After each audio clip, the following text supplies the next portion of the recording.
बेतिया के गांधी आश्रम से 2 अक्टूबर को प्रशांत किशोर ने अपनी पद यात्रा की शुरुआत की। पद यात्रा की शुरुआत करते हुए उन्होंने बेतिया के विभिन्न क्षेत्रों का भ्रमण करते हुए लोगों को जन जागरूकता अभियान के तहत लोगों को जागरूक करते हुए वह चनपटिया पहुंचे। रविवार 16 अक्टूबर को वहां उनका विश्राम स्थल था। वह पूरे दिन वहां रुके और वहां के बुद्धिजीवी, महिलाओं एवं वरिष्ठ नागरिकों से बात करते हुए उन्होंने जनता को जागरूक किया। आइए इस रिपोर्ट के माध्यम से सुनते हैं कि प्रशांत किशोर ने चनपटिया में क्या कहा। राज पदयात्रा में रविवार 16 अक्टूबर विश्राम के दिन प्रशांत किशोर ने चनपटिया नगर स्थित पदयात्रा शिविर में समाज के विभिन्न वर्गों के प्रबुद्ध लोगों से मिलकर उन्होंने जैतिया पंचायत के जनप्रतिनिधियों, पीके यूथ क्लब के सदस्यों व नगर के सिविल सोसाइटी सदस्यों के साथ जन सुराज के विचार पर मुलाकात की और प्रशांत किशोर ने कहा, मैं कोई मंत्री, विधायक, ब्यूरोक्रेट, ठेकेदार नहीं हूँ। मेरा प्रयास है बिहार में एक नई राजनीतिक व्यवस्था बनाना। प्रशांत किशोर ने चनपटिया प्रखंड स्थित पदयात्रा शिविर में लोगों को संबोधित करते हुए कहा कि हम लोग किसी को भीड़ जुटाने के लिए पैसा नहीं दे रहे हैं, बल्कि हम समाज को बदलने के लिए एक व्यवस्था बना रहे हैं। मैं मंत्री, विधायक, ब्यूरोक्रेट या ठेकेदार नहीं हूँ।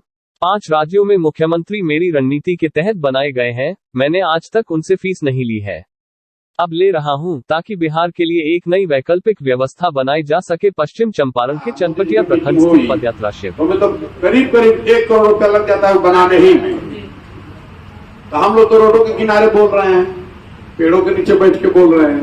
जो टूटल कुर्सी फुर्सी रहा था वो बैठ के आदमी बोलता है, तो वो खर्चा नहीं कर रहे हैं, हेलीकॉप्टर का खर्चा नहीं कर रहे हैं और किसी को भीड़ जुटाने के लिए पैसा नहीं दे रहे हैं।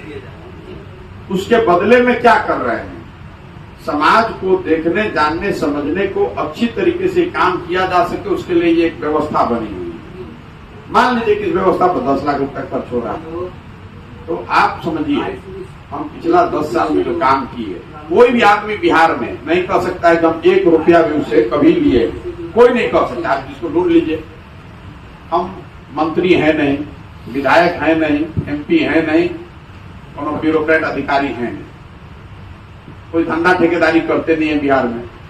तो पैसा कैसे आता है? पैसा सरस्वती से आता है। हमने हिंदू धर्म में कहल माना, जरा सरस्वती कृपा पत लक्ष्मी अपने आप आते हैं। 5 गो राज्य में मुख्यमंत्री हमारा बनाया हुआ है। आप पेपर मीडिया चाहे कुछ हो लिखे, हम आज तक उससे पैसा नहीं लिए, फीस नहीं लिए। अब ले रहे कि भैया बिहार में हम काम कर रहे हैं, हमको 10 करोड़ रुपया साल का चाहिए, 2 पैसा। 5 गो मुख्यमंत्री है तो 2 करोड़ रुपया दिया तो हो गया 10 करोड़। तो हम काहे यहाँ के आदमी से पैसा लें? यहाँ के आदमी से पैसा लेंगे तो वो तो अपने हिसाब से चलवाएगा हमसे। फिर हम कह रहे हैं कि हम समाज से गरीब आदमी अगर ठीक है, ताकत है, पैसा नहीं है तो उसको लेकर लड़ाएंगे, ये बात कह रहे हैं। तो अगर हम किसी ठेकेदार से यहाँ पैसा लेंगे, हम उसको फिर जोड़ पाएंगे तो अपने हिसाब से चलाने लगेगा। इसलिए बिहार से पैसा नहीं ले रहे हैं। बहुत आदमी सुबह शाम तक आता, भैया आप कुछ मदद करना है, ना भाई हाथ जोड़ रहा हूं, पैसा नहीं चाहिए। एक तो जो पैसा हम लोग खर्च कर रहे हैं, ये किसी दूसरे दल के मुकाबले कम कर रहे हैं। बुद्धि है, इस तरह से कर रहे हैं कि लोगों को समझ में नहीं आ रहा है। लग रहा है कि बाप रे बाप, इधर राजा महाराजा की तरफ चल रहे हैं। कुछ आदमी कहा भैया प्रधानमंत्री और राजनीतिक तौर से ये दिखना जरूरी भी है कि हम लोग हल्के नहीं हैं, ताकत है ना? बात में जरूरी है समाज में। ऐसे घुमत का क्या पूछी, आदमी जाना था कि ना लड़ियन तो बहुत ताकत से लड़ी। जो बात हम कहता नहीं, जेकर हाथ पकड़ के लड़ाई तो पैसा खातिर ना हारी, पोस्टर खातिर ना हारी। अगर मोदी जी के स्टेज लगी तो हमनियों के स्टेज से कम ना लगे। 25-30% रिजर्वेशन की बात किए बगैर 25 से 30% महिलाओं को आप मेन स्ट्रीम पॉलिटिक्स में ला सकते हैं। हर जिला में 2 गो नेत्री नहीं मिले ऐसा तो हो ही नहीं सकता है। 2 प्रसिद्ध डॉक्टर, वकील, समाज सेवी, महिला नेत्री तो होगी। अगर 2 को भी कर दिया तो 25% हो जाएगा। ज्यादातर जिलों में 7 सीट 8 सीट ऐसे ही है।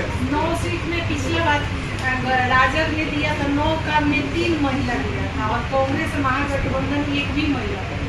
चलिए अब कांग्रेस, इसलिए कांग्रेस की दुर्दशा है, महिला से नहीं रहे। देखिए हम आपको ये आश्वासन नहीं दे सकते हैं, ना देना चाहते हैं, जिस पर हम ईमानदारी से फल पालन ना कर पाए।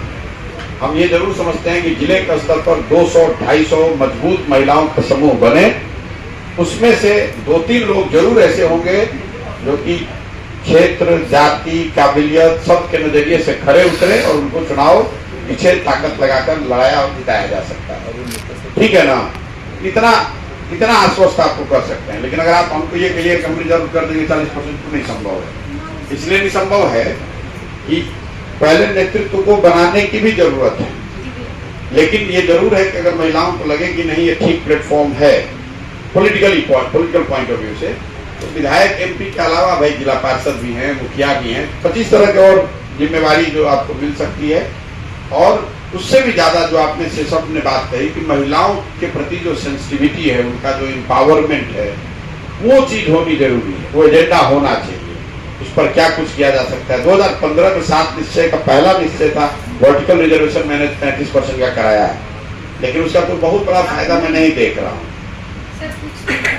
कुछ है, चलिए है तो अच्छा है। शक्ति के बिना सर समाज में परिवर्तन कभी नहीं हो सकता। मेरे प्रखंड में 10 महिलाएं हैं, जिसमें कम से कम 4 तो एक्टिव। तो आप लोग पहले ऐसी महिलाओं को मतलब अगर आप 4 महिला को तो जरूर जानते होंगे जिसको आपको लगता है नहीं तो बहुत अच्छी महिला है, तो मुझे लगता है कोऑर्डिनेटर चुनने से पहले मतलब वो एक चाह रहे थे कि हम लोग एक बार और समूह बड़ा है हम लोग 200 साथ बैठेंगे, लेकिन आप अपने स्तर पे कि 2 महिला जो आप जानते हैं कि नाम भैया ये तो बहुत बढ़िया महिला, इसको तो जरूर हम लोग को रखना चाहिए। तो मान लीजिए आप लोग 200 लोग हैं, करीब 70-80 लोग हैं, 70 आदमी 2-2 आदमी अगर जोड़ा मतलब कोई एमएलए में नहीं है।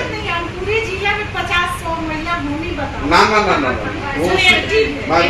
वो एमवे का सीरीज नहीं है कि हम जोड़े, हम 10 को जोड़े 100 को जोड़ेगा। आप ऐसी 2 महिला नेत्री का नाम बताए जो आपकी समझ से ना भी है इसमें